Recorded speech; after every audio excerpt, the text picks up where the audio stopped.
You're listening to the Neighborhood Bulldog, where the porch light's always on and the maroon runs deep. I'm Scott Nabors, and this is your home for real Mississippi State sports talk.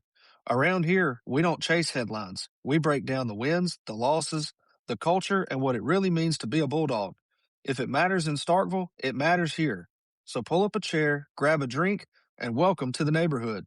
Hail State.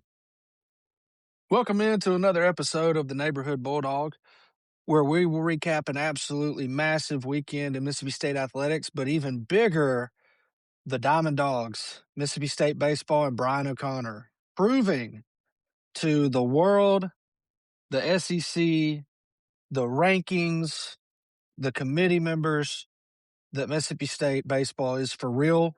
We are back, and we are coming to Omaha with national championship on our mind this season. Lots to prove as we headed into the weekend. And as I said, Mississippi State baseball did exactly that, having faced some lower teams to get to this point. And then the real test, the tournament, the M&G Bank Classic in Arlington at Globe Life Park this weekend, where we faced three very, very talented teams and come away from the weekend with a 2-1 record.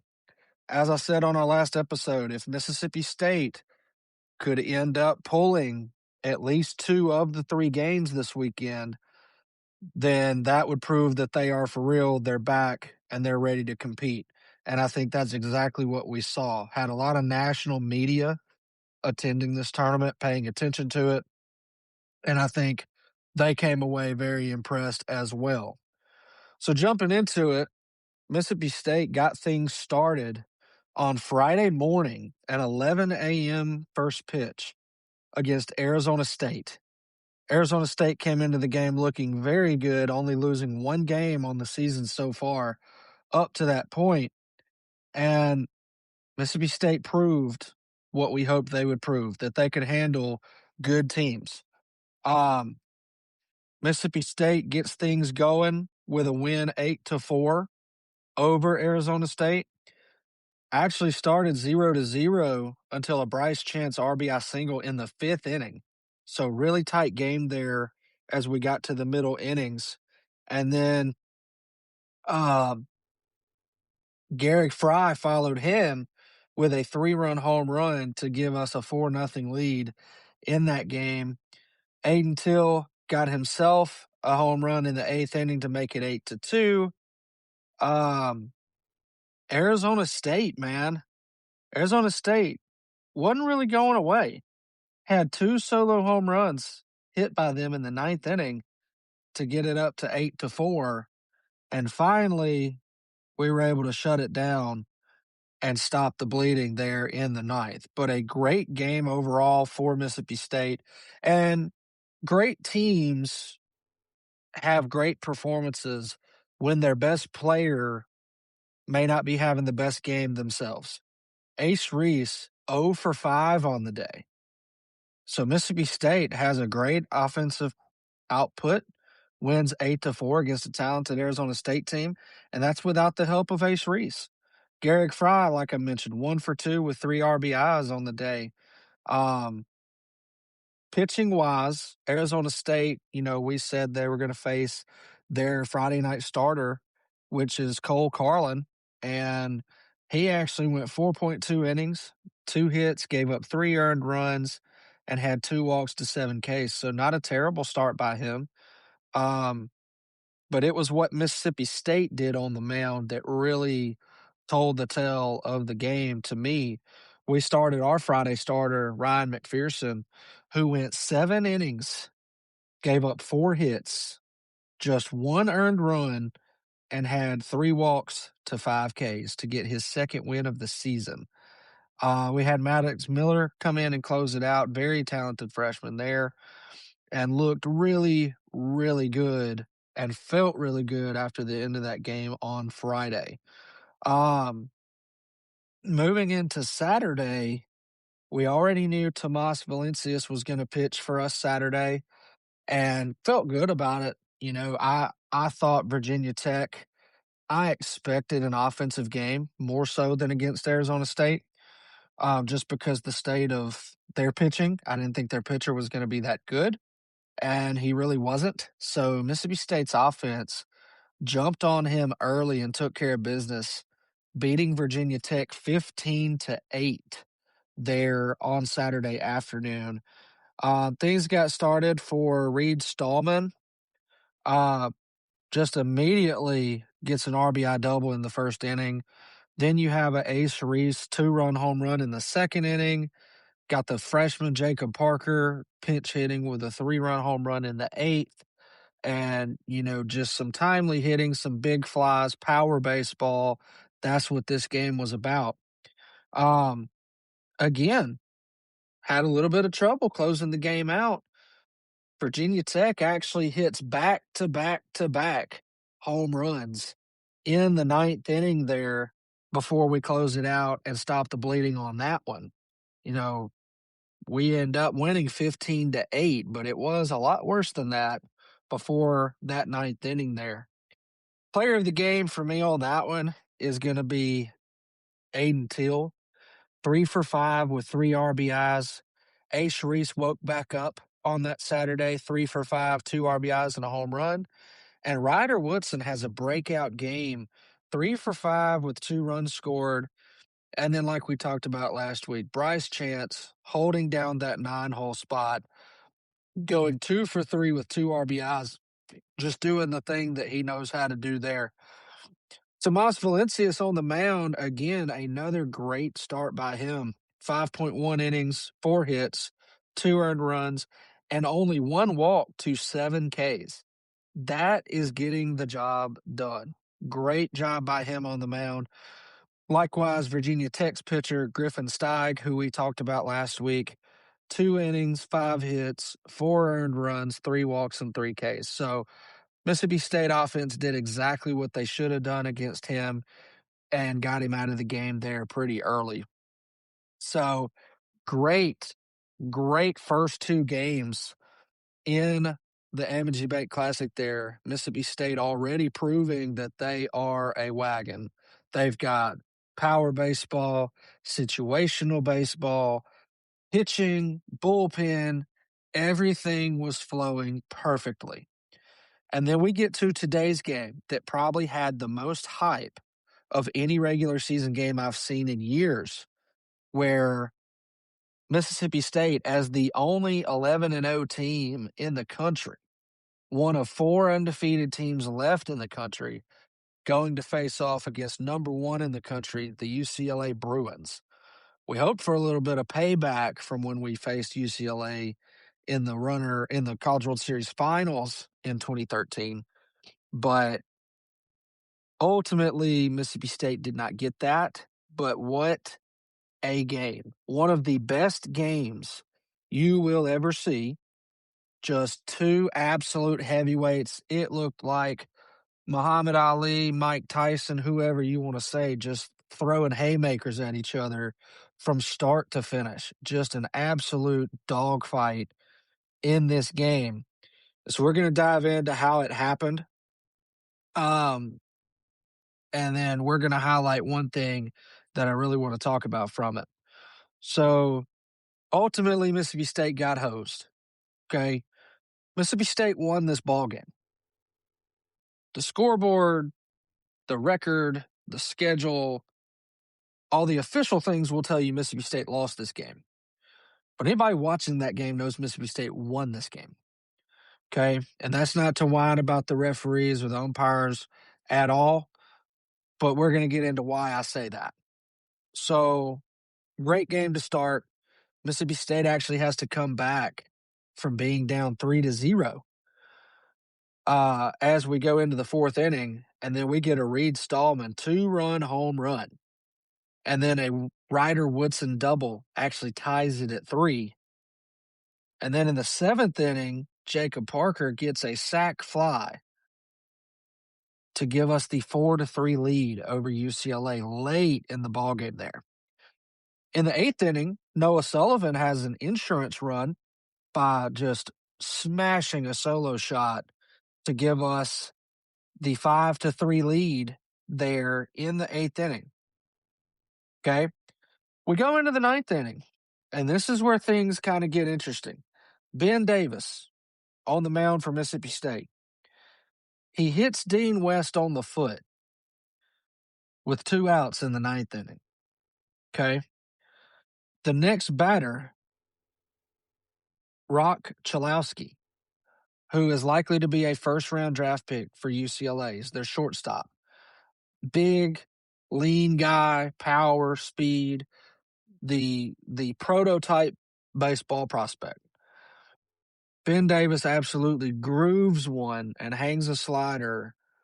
I mean, it could not have been more down the middle if he ran up there and set it on a tee for him and said, "Here, hit it." And Chalowski just absolutely smashes it to left center field, over the bullpen, over the little maintenance area. I mean, just an absolute mammoth home run there to tie the game 5-5 in the top of the ninth. So again, if you're a Mississippi State fan, you're thinking, good Lord, really? We're going through this again? Well, bottom of the ninth comes around, and Mississippi State gets a leadoff man on, and then Ryder Woodson gets a ground rule double to right center field.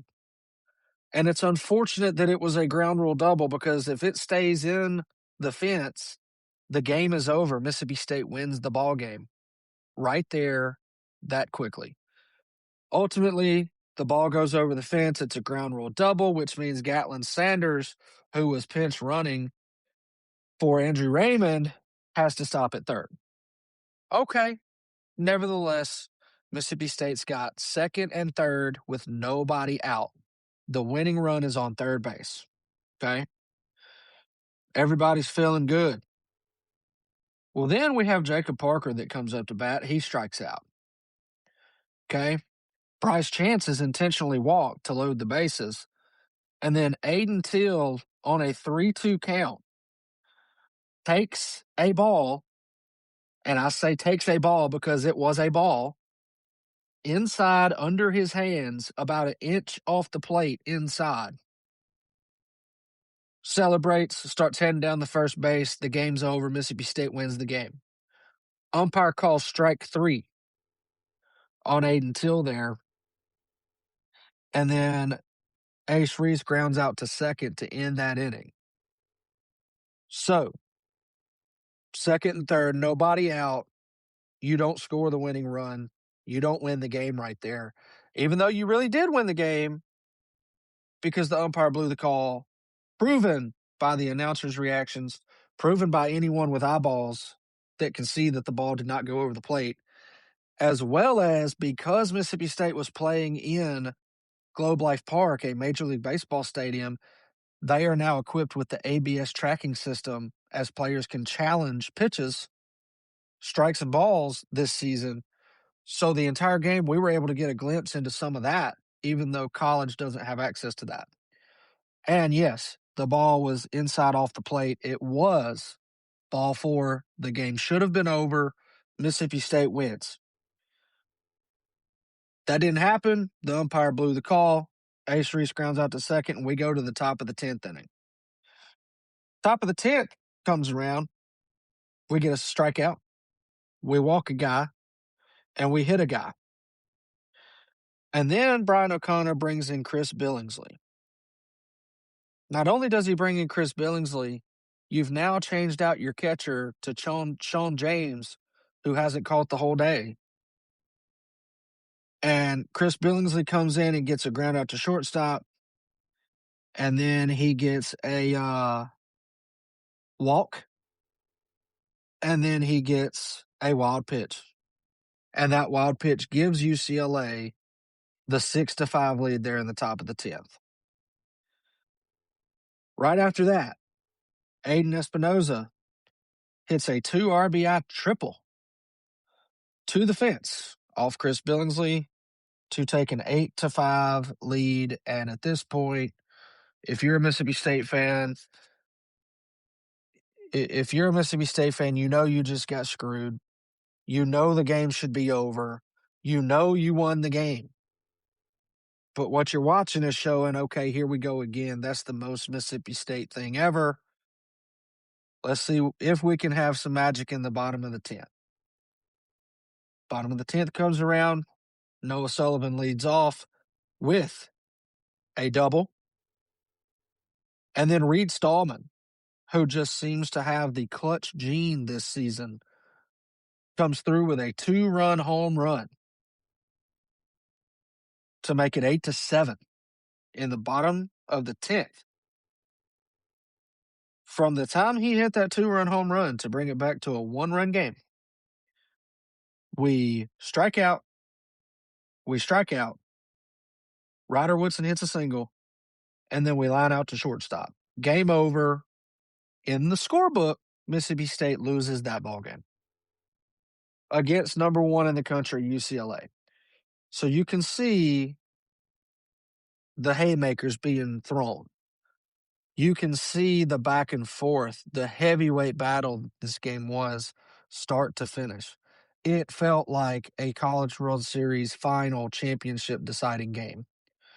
The notable today in this game for me, absolutely no question about it, Mr. Reed Stallman, 3 for 3, 4 RBIs, and then you had Ryder Woodson again, another breakout day, 4 for 5 with 1 RBI. If Ryder Woodson keeps hitting the baseball like he is, we're going to be just fine. He has finally broken out and shown that he belongs, and that's really good to see from him. Pitching, last week as we previewed this series, we talked about I thought this would be an offensive game. UCLA was going to pitch Landon Stump, who had a 278 batting average against him. And I felt like Mississippi State's lineup would be able to hit him. Well, they really didn't. He kind of held us in check, going 3 innings, 4 hits, 2 earned runs, and 1 walk to 3 Ks. He managed the game well. Props to him. I thought we should have hit him a little better than we did. Mississippi State did what I thought they would do and started Duke Stone rather than Charlie Foster on Sunday, and I think that was the correct move. But Duke Stone, 3.2 innings, 5 hits, 3 earned runs, had no walks on the day, and 2 Ks there. And then Ben Davis comes in for relief, probably pitched the most in relief of anybody. 3.1 innings, 2 hits, 4 earned runs, 1 walk, and 2 Ks. I understand if you're a bullpen pitcher that things happen. You come in some tough situations. But if you're a bullpen guy, Ben Davis is an experienced bullpen guy, you can't give up 4 runs. It can't happen. The 2 Ks, the 1 walk, that's okay. You just cannot give up 4 earned runs. You got to get the ball down, get it on the ground, and get out of there. So I want to talk for a minute about the call. And all Mississippi State fans and most baseball fans will know exactly what call I'm talking about. I'm talking about the 3-2 count, game on the line, bases loaded, pitch to Aiden Till that was a ball. The umpire called it a strike. I don't care what the umpire called it. It was a ball. It was a ball when I saw it on TV. It was a ball when the announcers thought it was a ball. It was a ball when the dugout gave the reaction they gave. And it was a ball when the TrackMan system proved that it was an inch off the plate inside and that the game was over and Mississippi State should have won the ball game. And here is what I want to speak to. I was a coach. Baseball has been my entire life since I stopped coaching 5 years ago. Everything I have done in my life has revolved around baseball and either playing it or coaching it. I know the game. And I can tell you that every pitch matters. Every single pitch matters. You have some coaches that say, well, baseball is a game of inches. Baseball is absolutely a game of inches. And you also have coaches, and that's fine. I agree with them that say, well, you can't leave it up to the umpire. I used to say it when I was a coach. You can't leave it up to the umpire to make a bad call because what do umpires do most of the time? If you're talking about a call that the umpire made, it's a bad one. Okay. You can't leave the game in their hands because they make bad calls. That's what they do. They blow calls all the time. That's fine. That's a fine philosophy as well. And coaches will say, "Well, we had other chances to win the game." That's right. You had other chances to win the game. Any batter that you had could also hit a home run every time they stepped in the box, and you win the game 30-0. Every batter from the other team could have struck out, and your pitcher throws a perfect game, and every hitter you have hits a home run, and you blow them out and win the game. That's unrealistic. Okay. The game happens for a reason. Every pitch matters because every pitch matters. It does not matter worth a damn how we got in the situation for Aiden Till to have bases loaded, a 3-2 count with one out on him. It doesn't matter how we got there. All that matters is what happens from that pitch forward. Anything that happened before the current pitch does not matter. It only matters what happens then and moving forward. Okay? First of all. Second thing I've seen people say, well, you can't be mad about just one pitch. Yes, I can. Yes, we can, and you should be too. Because I remember when I was outside for 16 hours a day working on a baseball field and coaching players and recruiting players and drawing spray charts to scout the other team's batters and drawing strike zones to scout the other team's pitchers. I remember doing that every day, year round for 3 years. And then you talk about the players that are up at 5 a.m. lifting weights. They go to class all day, then they come to practice, then they got to go to dinner, then they got to go to study hall, then they get to go home and get in the bed and do it all again the very next day. You can be mad when it's just one pitch because that one pitch entails everything I just said.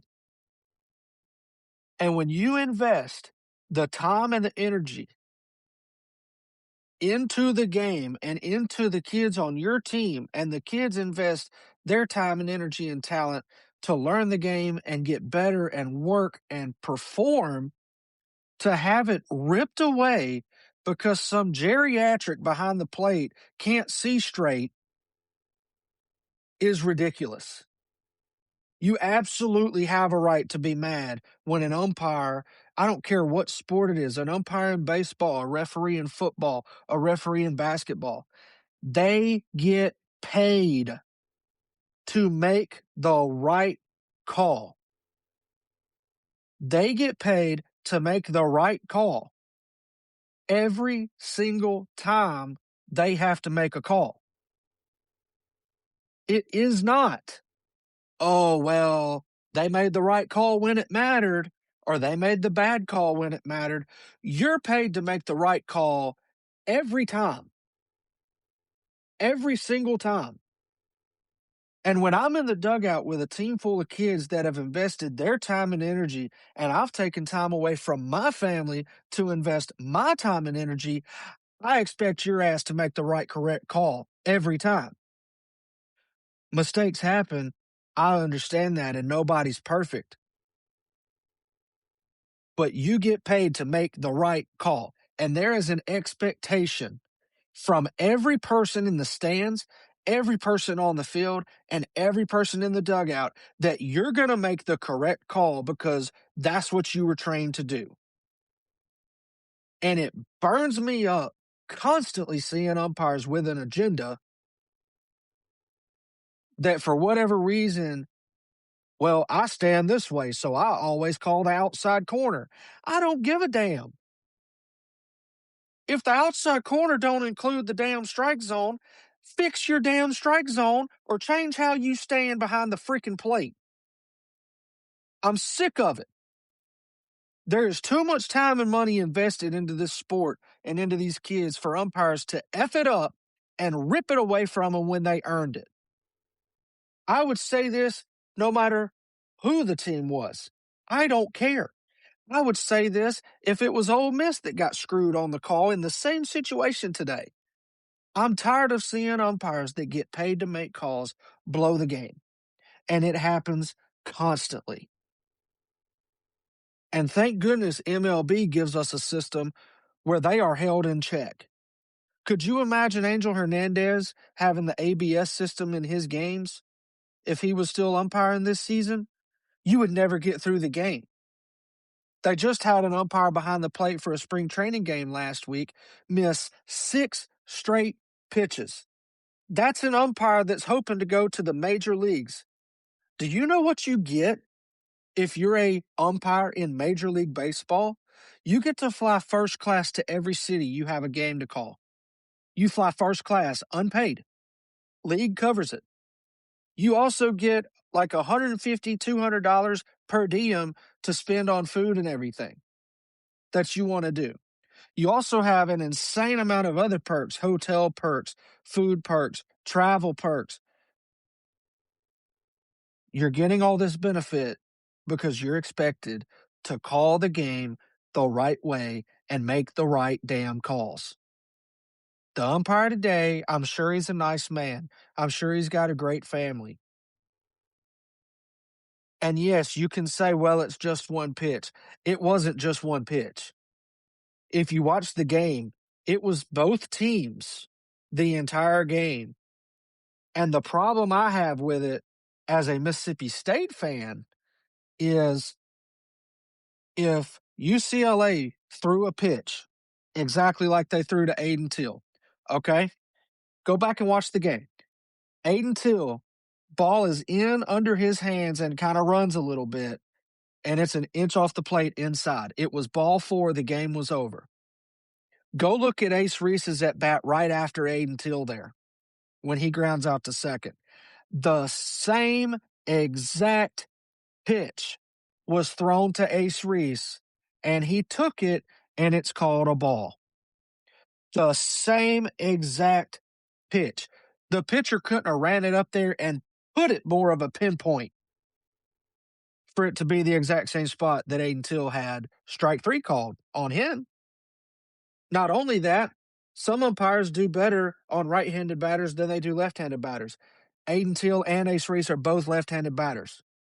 So why was one strike 3 and the other one not strike 3? You know why? You really want to know why? Because one would have ended the game and given Mississippi State a win and the other one wouldn't. That's why. If you really want to get down to it. The entire game, we threw pitches that were in the exact same spot. That UCLA was getting strike calls, we were getting them called balls. The whole game. The broadcast on Flow, College Sports, whatever. Yes, I paid and I watched it. The broadcast had at least 10 other pitches, other than the one I'm talking about right now, that the umpire blew. And every single one of them was to the benefit of UCLA. If you have an umpire that likes the inside corner, and it's a strike on the inside corner, and he's calling it, as a hitter, you have to make an adjustment. But the first thing you're looking for is consistency. To say, okay, we have to adjust. Hey, pitcher, you're going to start throwing it here because he likes this spot today. Okay, great. That's fine. That's not what we got today. The umpire today was so all over the damn place, nobody could keep up with anything. Literally, the exact same pitches being called balls for our pitchers, being called strikes for UCLA pitchers. The entire game. I'm not making this up. They showed that ABS graphic at least 8 to 10 other times, and he was wrong on every single one of them. How do you let that happen? when you have the number 4 team in the country who's undefeated versus the number 1 team in the country in a big tournament that's got top teams from all over in it. How do you let that happen? As a league, as an organization, whatever. I'm tired of umpires blowing the games because that umpire screwed us. That umpire blew the game that Mississippi State fought, came back from down behind, took the lead, got down again, and won the game. And the umpire ripped it away. And guess what? At the end of the season, Brian O'Connor and the Bulldogs are going to be sitting there with a loss on their schedule that they know shouldn't be there. That umpire today left that game and probably went to Whataburger's drive-thru and is getting to go home to his family and just have, just another night at home. Gets to go to bed and go to his day job tomorrow. He gets to make that call with no consequences. Meanwhile, UCLA benefits and Mississippi State gets consequences by having another loss on their schedule that shouldn't be there.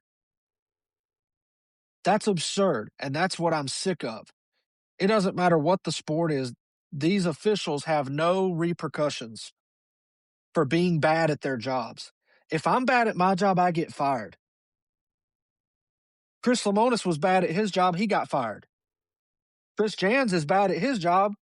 Who knows what happens there? But when you have officials who are bad at their jobs, they just get to go about it like it's any other day because they have no time invested into the game. That's why it doesn't matter to them. And that's what I'm sick of. Now, Mississippi State, while they got screwed on Sunday, and everybody watching the game again, I'm not whining. That's facts. It ain't whining if it's factual. And anybody watching that game saw Mississippi State win that ball game. I don't care if you had a strikeout after that. I don't care if you flew out to shortstop or line drive to shortstop to end the game. I don't care that the dude hit a triple in the top of the 10th. None of that should have happened. The game was over. And that's my point. Now, Mississippi State comes off this weekend hopefully mad as hell because I am. And I'm not even a player or a coach anymore. But they don't get any breaks. You go straight into Tuesday. And unfortunately, the thing about being one of the top programs in the country is the biggest game is always your next game because you're the hunted.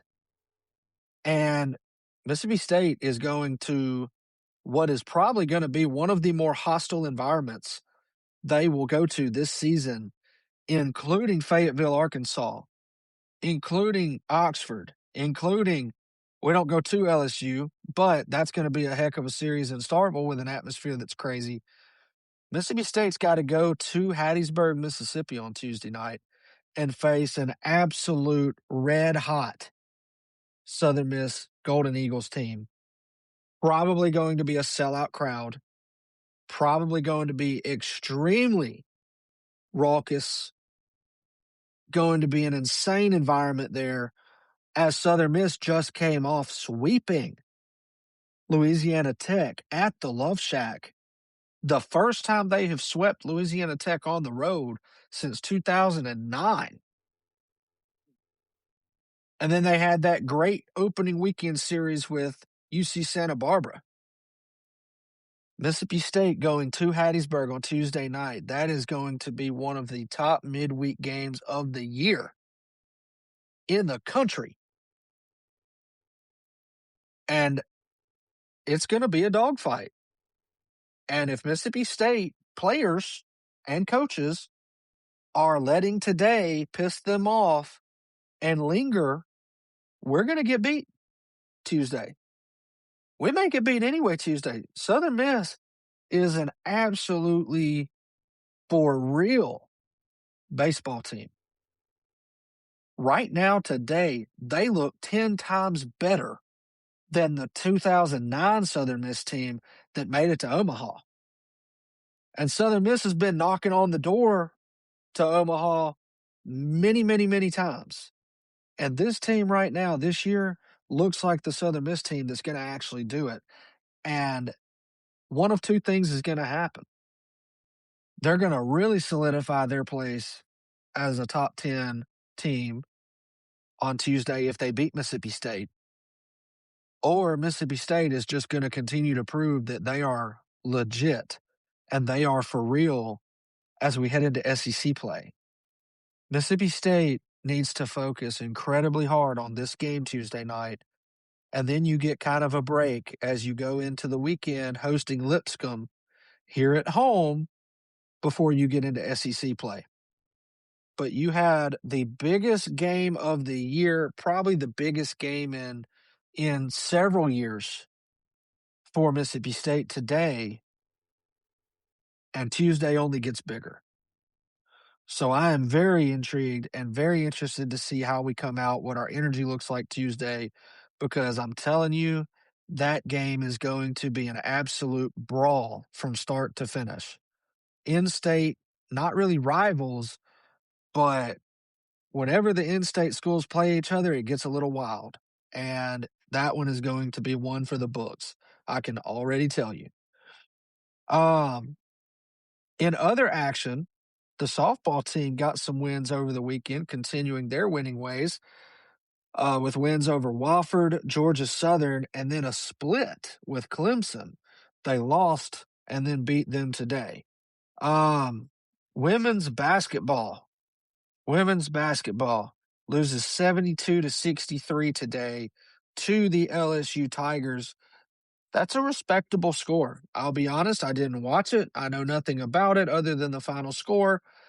It could have been 72-10, and we come back. I have no idea. But 72-63 seemed like a respectable score. I will give Sam Purcell that because LSU has been playing lights out lately. Mississippi State women end the regular season 18-12, 5-11 in conference. That conference schedule is going to have to get better than that. The Lady Bulldogs are going to play Florida on Wednesday, which is the start of the SEC tournament. And we'll see how they do from there. I hope they make a run. I hope they can squeak into the tournament. And then the other sport that we play that's on hardwood, just completely, I mean, what do you want to say?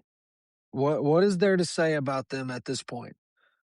When you're watching a game and you're getting beat so badly that you're wondering, I'm glad I'm not a media member because I wouldn't even know what to say. I don't even know what question to ask. Well, coach, what'd you see out there? Well, we suck. What else is there to say about it? And that's been the case for the last 3 weeks for this men's basketball team. Ever since Mississippi State beat Auburn on the legendary back of Josh Hubbard's 46 points, they have been absolutely absent from every basketball game they've played. They get absolutely torched at Alabama last Wednesday night. And you're thinking, okay, well, it was very frustrating, but hey, at least we come back home to Humphrey Coliseum and play the Missouri Tigers. At least we'll be in front of our home crowd where we'll have some energy, everything will look good, and we can get back to what we expect. Right? Wrong. Another absolutely pathetic, embarrassing, garbage performance from the men's basketball team, losing at home 88-64 to the Missouri Tigers. Now they have a game at Florida, and then they play Georgia here at home before going to the SEC tournament. And I've got no faith at this point. I've got none. Josh Hubbard can't do it all himself, and there's nobody else stepping up. There's no energy. The players look lost. Chris Jans looks like he's on a flight to another job. I mean, it's just a complete crap show. And if you sit down and you're watching the entire basketball game at this point, bless you. I don't know why you are. You'd have more fun sitting in a lawn chair in the yard soaking up the sun. Um, but just a completely, really just a dead season at this point for the men's basketball team. Um,